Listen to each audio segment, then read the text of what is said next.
What happens to the mind of a Palestinian child is something Americans are not used to when they're growing up, because you're interested in the education of your children as usual. At 6 years old, I remember my first song going to the kindergarten.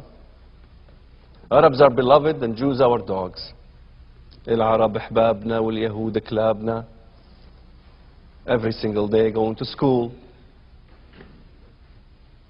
I went home and asked my father who was the Jews, mean al-Yahud, and all what I was told is that these were the descendants of monkeys. Even when Israel came back, I remember going to the zoo in Jerusalem, watching the smoking gorilla. Anybody familiar with the smoking gorilla? Anybody who used to smoke used to throw the cigarette to the gorilla, and the gorilla would smoke it. The gorilla was trained to smoke. And I was told that that was a descendant of the Jews as a child. Sort of like the evolution. Didn't know what Jews were, never talked to a Jew, never communicated to a Jew. The 6 Days War erupted. I remember the Jordanians that came before the 6 Days War. They were all huffed and puffed, parading after Jamal Abdel Nasser, their hero. All the Arab armies declaring war against Israel. We're going to throw Israel into the sea. We're going to kill every Jew. We chanted in school, paraded. King Hussein came to Jordan, I remember. The Jordanian flag looked exactly like the Palestinian flag afterwards, which we created. We considered ourselves Jordanians. There was no such thing as Palestine. I don't remember the word Palestine was ever taught in school, even though Yasser Arafat's charter did not include Judea and Samaria in his charter until after the 6 Days War. And I remember the 6 Days War like it was yesterday. I would never forget it. We declared war against Israel. Israel preempted. And 6 days and 6 nights we hid in our bathroom with our neighbors who were left. Very few people were left in our neighborhood because the whole neighborhood ran away, crossed the Jordan River before a bullet was fired. The Jordanian media, the Egyptian media, the Syrian media urged all the population to leave, go to Jordan. They have painted this Jewish monster that's going to come, this Jewish evil military that the Arabs were going to destroy. So to go to shelter, go to Jordan. Everybody ran away. We sat in our home, 6 days and 6 nights, sort of like Joshua's battle on the walls of Jericho, 6 days and 6 nights. On the 7th day, the trumpets were blown and Israel was created. And in the same fashion, those 6 days and 6 nights, the Jordanians gave very little resistance. We had 2 tanks in the back of our house, which never fired a shell because the Jordanian soldiers ran away. Jordanian soldiers took their uniforms off and ran away. Tried to climb rooftops to get women's clothing because they used to hang their clothing on the roof, dressed up like women, just to hide from the infamous Israeli warrior. Then the infamous Israeli warrior came in to Jericho. Hours before, my father was listening to the news media, and they were saying, we have reached Jerusalem, the Arab news media. We have cleansed Jerusalem of the Jews. We opened the doors. There was these tanks rolling by with the Star of Mogan David on them. And I told my father that this is not the flag we saluted when King Hussein paraded in Jericho. What happened? My father was crushed. But my mother was rejoicing. And I remember in high school, we learned the Islamic eschatology regarding the Jewish people, that the day of judgment shall not come to pass until the tribes of Islam defeat the tribes of Israel. And they asked the Prophet Muhammad, where will this be? And he said, in Jerusalem and in the surrounding nations. And let me quote it in Arabic. So if anybody here who speaks Arabic thinks I'm making things up, or I'm a forgery, so he knows that I understand and learned most of the Quran and memorized it by heart, and memorized the hadith, and memorized all the things I've learned that I picked up like a sponge when I was a child. لا تقوم الساعة حتى تغلب طائفة من المسلمين طائفة من اليهود قيل أين يا رسول الله قال في بيت المقدس وأكناف بيت المقدس. And the story goes on that the tree of the Jews, which is called the tree of Al-Ghardaq, will cry out, and the stones will cry out, there is a Jew hiding behind me. Come, O Muslim, come, O slave of Allah, come and kill him till not one Jew is left. And I learned in school the treatment of dhimmi, the dhimmitude status for Christians and Jews. The Umar Declaration that stated that a Jew must wear a yellow patch. The Nazi Germany patch was created way before Nazi Germany ever existed. Even Al-Khalifa al-Mutawakkil ordered all Jews to wear yellow patches. The so-called golden age of Islam that you learn of ain't so golden if you dig deep into the history. The Umar Declaration that we learned proudly. To you, this is bothersome. To us, this is pride. That a Jew must not ride a horse. He must ride a donkey. That a Jew must not build his grave above a Muslim grave. That the Jew cannot be a judge on a Muslim court, owner of a Muslim slave, must not walk the normal road, but must take the alleyways, must humble his head in front of a Muslim, must pay jizya, protection money, every year. And when he pays his due, he gets slapped on the neck to get another collar on his neck made out of lead. In it, the amount of payment for the next year. Why? Because the Quran stated, حَتَّى يَدْفَعُوا الْجِزْيَةَ عَنْ يَدٍ وَهُمْ صَاغِرُونَ. So they pay the jizya, tax appointed to them, by an upper hand. May they be belittled and humiliated.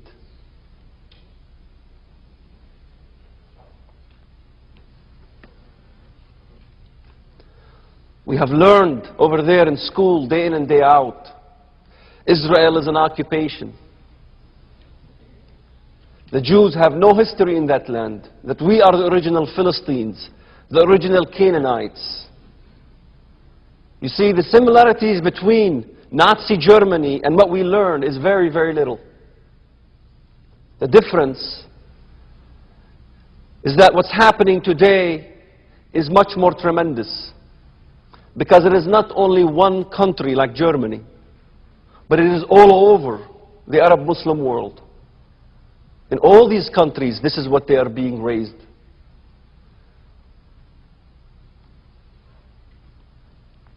Even though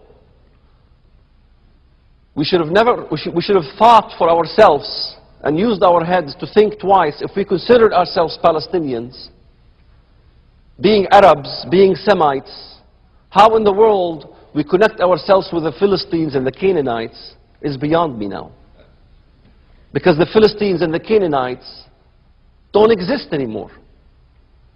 Even though the PLO Charter says that Palestine must be an Arab, some mythical idea, an Arab Palestinian, how could this be when a Palestinian, a Philistine, is not even an Arab? The same myths, similar myths to what they teach in Nazi Germany, is being taught throughout the Middle East, in their media, in all the foundations, whether it's religious or secular. Americans do not understand what makes a young terrorist is the same hatred that Nazi Germany teaches is being taught today. Even going to the mosque and listening to Ikrimah Sabri, the Grand Mufti of Jerusalem, the predecessor of Hajj Amin al-Husseini. Listening to them will give you the chills. Hajj Amin al-Husseini was a regular visitor to our house. He would visit my grandfather. My grandfather would make feasts for this man. Hajj Amin al-Husseini with Abdul Qadir al-Husseini would visit our village and our family. I never knew that Hajj Amin al-Husseini conspired with Adolf Hitler on the eve of the final solution.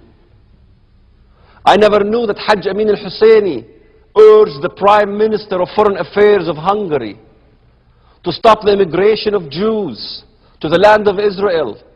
And he was successful. And 500,000 Jews went to the ovens. No thanks to Hajj Amin al-Husseini, the killer of Jews, the friend of Adolf Hitler. And I go to the mosque of Umar, to your holy place, O Jews, and stand and stone you when you're at the Wailing Wall, while I listen to sermons from Ikrimah Sabri, who says even your Wailing Wall is called Al-Buraq Wall. It belongs to Muslims, and the Jews have no place in it. There was never a Solomon's temple. There was never a Jewish temple. You see, myths and fabrications that we were taught as children is the same myths and fabrications similar to what goes on in Nazi Germany. And you tell me it's an issue of education.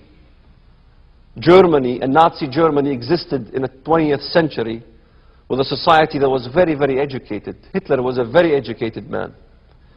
And it's these educated men that create the myths for the normal populations that sucks it up and believes in it and decides to die so they can make money, so they can gain wealth.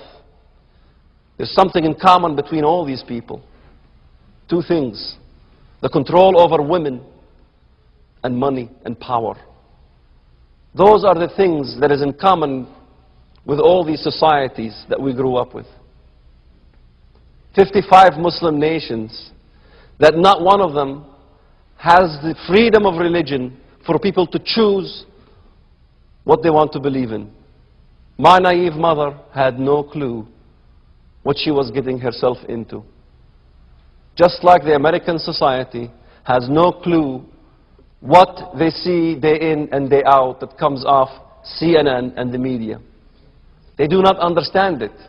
They need to talk to my mother, who all her life and her story was to rescue her children to come out of this country. But instead, even her own children went against her because what they learned in school was the hatred of Americans. The American imperialist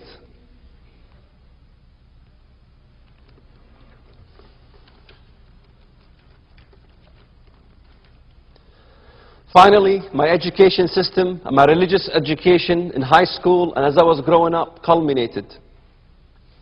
And after many rioting, throwing stones at you, fighting with your soldiers, I ended up in prison, in the Muscovite prison in Jerusalem, where I was recruited by a well-known bomb maker named Mahmoud al-Mughrabi. Mahmoud al-Mughrabi, the relative of Dalal al-Mughrabi, who killed 36 Jews in a bus, not because they're Zionists, just simply because they're Jews.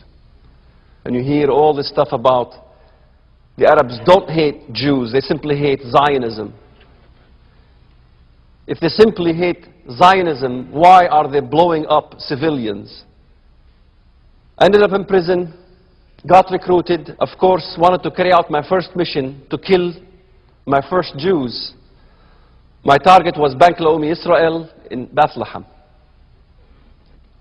The explosive charges were put in a bread, in a loaf of Jewish bread, and I was smuggled by the Waqf, the holy Muslim people on the Temple Mount, the lovers of truth and justice. I carried explosives on your holy Temple Mount, walking the walls of Jerusalem, going down a staircase, going to the bus stop in Jerusalem, going to Bethlehem to blow up a bank. When I got to the bank, I saw Arab children running around. So I decided to toss it on the roof of the bank, where it exploded 5 minutes later. I defied my orders. Instead of putting it at 6 o'clock, I put it 5 to 6. The explosive charge was supposed to go on me, so I can die as a suicide bomber. I was supposed to go as a fida'i, as a sacrifice. Just a dumb kid, didn't know what he was doing, and doesn't know any better, who never had the opportunity to hear the other side. Why was I doing this?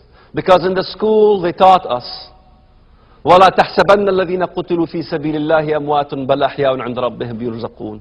Do not believe that the ones who die for the cause of Allah are dead, but are living with Allah, receiving blessings. And what kind of blessings? 72 virgins. And let me make a correction to this. It is not 72 virgins. It is 72 rooms with 72 sheets, and on each sheet there is 72 virgins. Hallowed pearls with virgins. And when you consummate your marriage with them, they turn back to be virgins again. As a young teenager, being secluded from girls, not being mixed up in the school, you can see how that affects. And even in high school, I remember my teacher's name, Sheikh Naim Ayyad, and also Sheikh Zakaria, who has had 2 wives. What did Sheikh Naim Ayyad teach us? That when we defeat the Jews, we will take their women as concubines. And I asked Mr. Naim Ayyad, what do you mean by concubines? Is that like wives? Slaves? He says, no, not like wives, because those do not inherit. Their children from a concubine does not inherit. You can call them as slaves. Well, is it permissible to have sex with your slaves? Of course you can have sex with a concubine. And I said, after we kill their husband and their brothers and the family? He says, absolutely. Because in accordance to the story of Muhammad, who killed Rabbi Qanina, who killed the tribes of Banu Qurayda, Banu Nadir, and Banu Qaynuqa', which we proudly studied in history, took Rabbi Qanina's wife as a concubine and consummated his right the same night as he went back to the camp, after killing her father and after killing her brother. This is what we studied. You can tell me about peaceful Islam. You can lecture me about peaceful Islam. You can bring a bunch of Muslim students who are going to refute what I'm saying to you. But I can only tell you what I have learned in school. That's all I can tell you. This is what I learned. And I want my Muslim friends to win this argument, to show that Islam is peaceful, not just talk and say that Islam is peaceful. Because as I see it today, if you take 100 terror acts, are they done by Buddhists, Christians, Shinto, or Muslims between the ages of 20 and 40? Even as a child, I remember the Hashua, your Holocaust footage that you showed in the Israeli TV as a memorial for the Holocaust. I remember watching the footage and wondering, how did they bring these scrawny people to do those acts as they fell in the graves? Because we were taught that the Holocaust was a fabrication. The Jews have made it up to create the state of Israel. Can you imagine eating popcorn and laughing because you think this is a comedy film they're showing? You see the bodies falling in the hole and you're amazed how in the world they were able to orchestrate such film. Yet I can tell you the truth, that after the deniers will see this footage that we made here, they will deny that we're telling the truth. You see, to me, it is not an issue of logic or truth, but it's an issue of a spiritual condition. A spiritual condition, a religious condition that is controlled by the mosque and by the media. Can you imagine when you wake up in the morning and you go to school and you see every single part of every single wall with graffiti calling the death to the Jews, the death to the Zionist enemy, opening the newspapers, saying the Jews are Shylocks, the Jews are converts of monkeys and pigs, the Jews own the media, the Jews run the Congress, The Jew even sells Cadbury chocolate to the Palestinians, tainted with mad cow disease. The Jews taint the water with infertility drugs so Palestinians cannot produce. The Jew has type AB blood, which doesn't give, and the Palestinians has type O blood, which gives to everybody. We're generous and they're stingy. But did I ever stop to think logically of what I witnessed and what I've seen? A couple occasions when I went to school in Bethlehem, a man cuts his daughter's head off because she allegedly had an affair with somebody.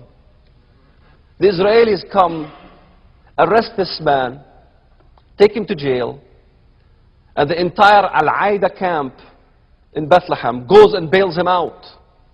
They collect a fund for him. That's the kind of society I lived.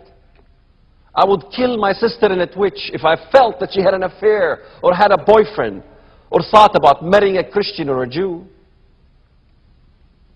I remember one time a construction man, Jewish construction man, who was taking his load through Bethlehem, right next to Rachel's tomb.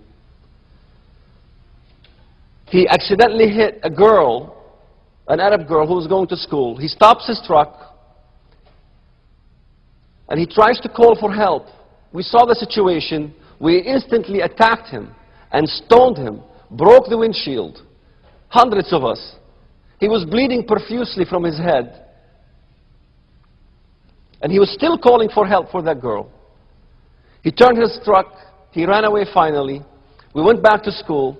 We started a student council to decide what should we do about the situation.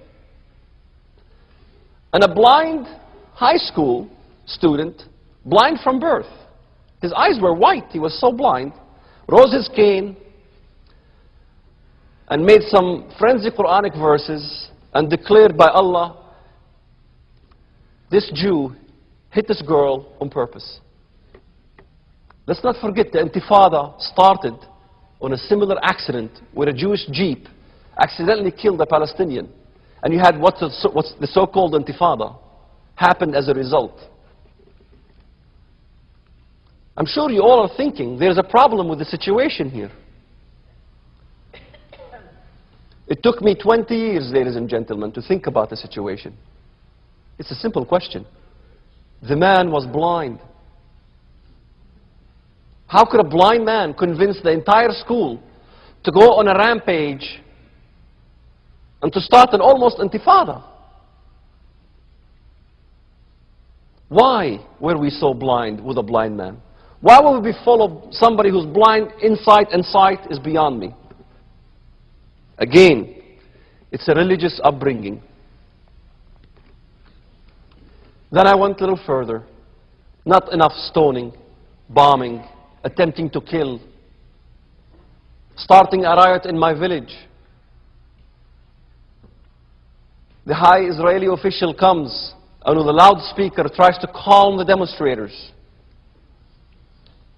We attack him, grab him, stone him, club him.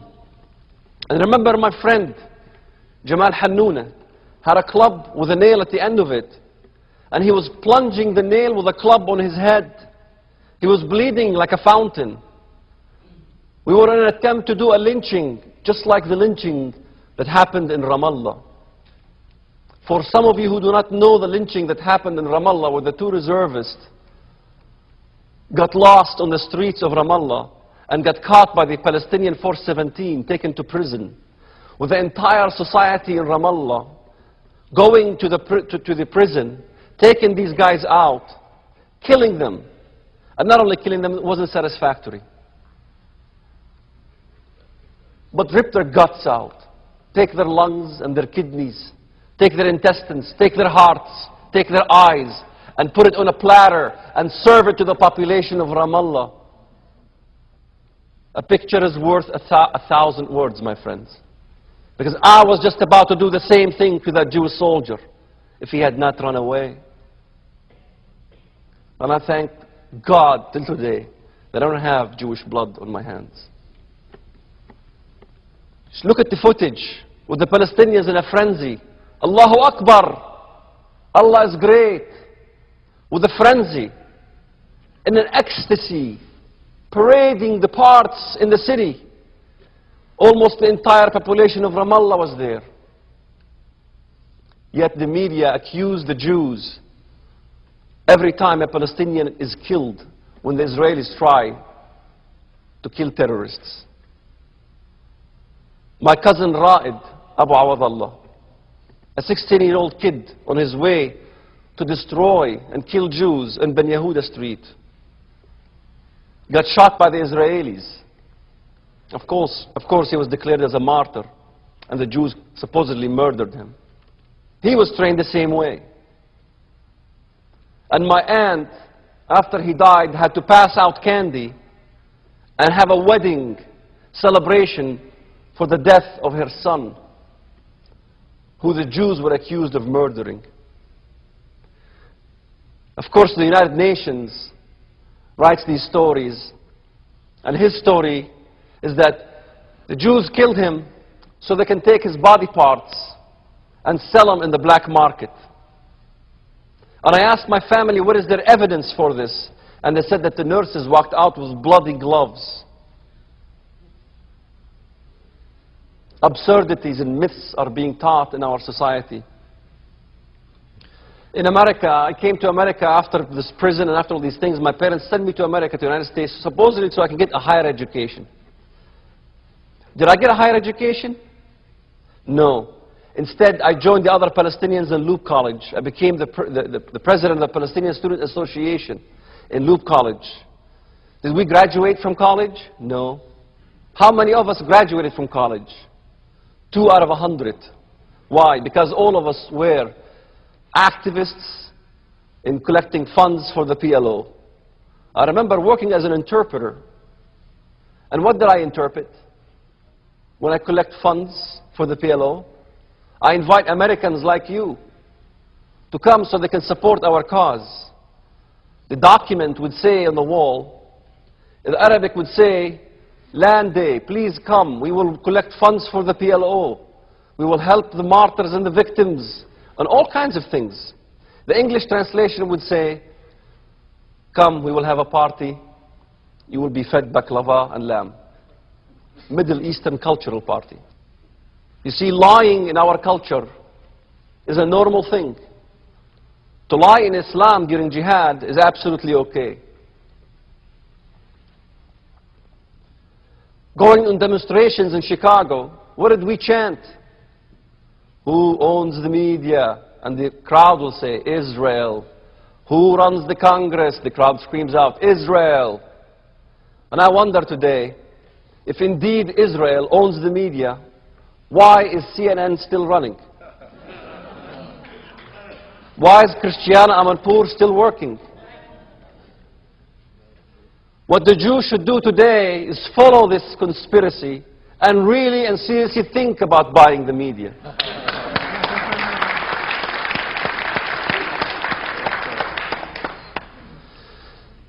You see, we hated you way before the so-called occupation.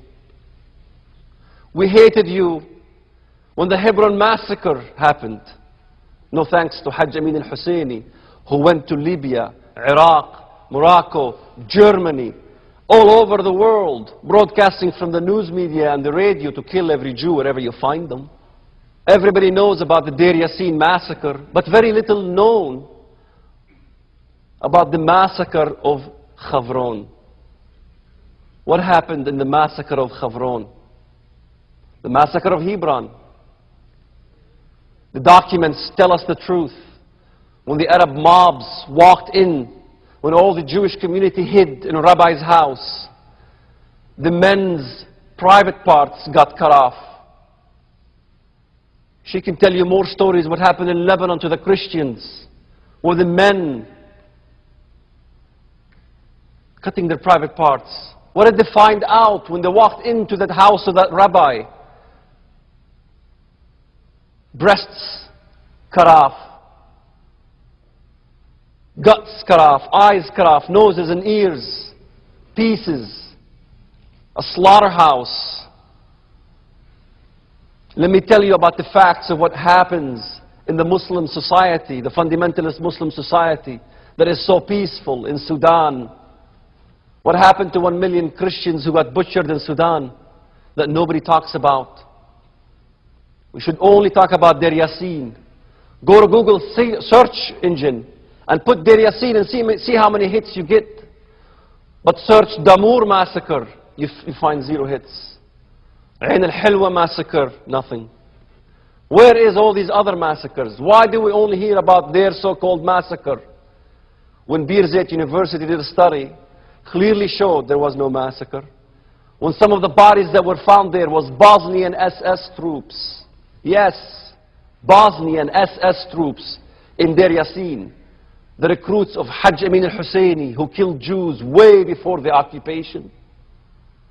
Way before the occupation, they persecuted Jews. Way before the occupation, they forced Jews to leave. Way before the occupation, they pogromed Jews in the Middle East. Yet Ikrimah Sabri says that the Muslims are innocent from the Holocaust. Are they so innocent? The Nazi Germany military regime had 8 divisions. Al-Khanzar division, the Bosnian SS division, was Muslim fundamentalist division, carrying out the death of hundreds of thousands of Christians and thousands of Jews. All over in Eastern Europe. All over so-called Palestine. We have been taught so much lies today. Even the Pope who comes to the Haisha camp says that the shepherds of Bethlehem were your ancestors to the Palestinians. The lies are even fed by the Christian clergy. I went to 3rd grade and 4th grade to a Christian school. And what did I learn in the Christian school? Jesus was a Palestinian revolutionist. I learned the theology of liberation, liberation theology, which is a communistic theology, taking the Bible and gutting it out from everything Jewish and making the theology fit Yasser Arafat's agenda. We worshipped Yasser Arafat. I remember in the demonstration saying, "Barruh biddam nafdika ya Arafat." With blood, with soul, we give to Arafat. I can't imagine today, how could I have given my blood and my soul to such a man? And why did we come to that land? Because the Jews built settlements and made industry and farms and gave jobs to the Arabs, to all these people that were coming there. You see, my father was saved by a Jewish doctor because the Arab doctors couldn't figure out what's wrong with him. Until today, I ask my Arab father, I ask him, why don't you pray for the Jewish doctor who saved your life? And his answer, is simply put, is that I cannot pray for my enemy. But in a Jewish book, I learned that I must pray for my enemy and love my enemy, exactly as what she was saying. That's why the Jew knows love more than anybody else. That's why it's the Jew who will rescue a Muslim, a Lebanese, regardless to their religion, regardless to their background, in the hospitals. It was a Jew who saved my cousin, Ibrahim Awadallah, who drowned in the Mediterranean Sea. When 2 other Muslims started to rescue him, they both drowned and died. A Jew comes by, and he takes empty gallons from the trunk of his car, swims towards him and rescues his life. But when I went to congratulate him for his life being rescued, and I mentioned to him that it was a Jew who rescued your life, I was instantly yanked out of the room and told and scourged, don't you ever mention that a Jew rescued his life. He hates the thought of a Jew rescuing his life. The question is, why do you still do it? Why do you still rescue us even though we want to murder you? Why do you hide your children while we put our children in the front to die so we can make propaganda? Why do we sell our children to the god Molech in terrorism? Why do we sacrifice our children for such a religion that teaches hatred? Why do we do it? Why is there so much evil in today's world? They keep telling us all religions are the same. God is the same for everybody, right? Allah is the same as God and all these things. And I wonder at times, if God doesn't have love, He can't be God. God must love everybody. Yet we learn that our Allah have taught us to hate the Jew and the Christian alike. And that's why in our demonstrations we walk every day, Saturday people first and Sunday people next. That's why September 11 happened. And that's why the world could never figure out what happened till today. Fawz al-Qawiqji, who we sang in our wedding songs. And some of you don't know who Fawz al-Qawiqji was. He was the associate of Hajj Amin al-Husseini. He's from Lebanon, a Muslim from Lebanon. Where was he trained at? He was trained in Nazi Germany. He was the head of the Arab coalition against Israel to fight Israel. Him and Hajj Amin al-Hussein, Abdul Qadir al-Husseini, what were they preaching? Were they preaching for a secular Palestinian state? No. They simply wanted to annihilate every single Jew, not only in Israel, but in all the Middle East. That was the whole agenda between Hitler and the Islamists. Hitler was stopped, but the Islamist continues. And that's why you see the snoo beast, the snoo monster rising its head again, because he was never destroyed, he was never finished. He rises his head from Saudi Arabia to build madrasas all over Pakistan and Afghanistan and Syria and Libya and even in the United States of America. Right here in your midst they exist. Right here in your midst, the American Council, the Islamic American Council, clearly declares that we stand with Al-Qaeda, we stand with Hamas. And then they preach peace on the other side of their mouth. That's why America must wake up and understand what really is the story behind the Arab-Israeli wars. It is not a story of a land, and it's not a story of Palestinians who got kicked out. Because we kicked out 800,000 Jews who don't even complain today, don't even say anything today about their Holocaust. It is not an issue of occupation, but it is the truth regarding the occupation of the minds of Palestinian children, the minds of Muslim children throughout the Muslim world. It is the truth regarding that hatred-filled education and religious system. That is the real occupation, ladies and gentlemen. That is what we are up against. And that is the war that we have to fight. That's why we have to go to the universities. That's why we have to go to the media. That's why we have to go to the newspapers. And that's why we have to be like warriors. And you might tell me you're simply a simple drop of rain and you can't do nothing. The media is too big for you. Let me tell you something. Raindrops creates other raindrops to make a stream and a flow of a river that cannot be stopped. Now finally I learned the meaning of Zionism, the rights of the Jewish people to go back to their land and defend their existence. And I'm proud to tell you today, if this is what the world curses, if Zionism is the evil of this world, I pray every day to Hashem that I be plagued with it and I never recover.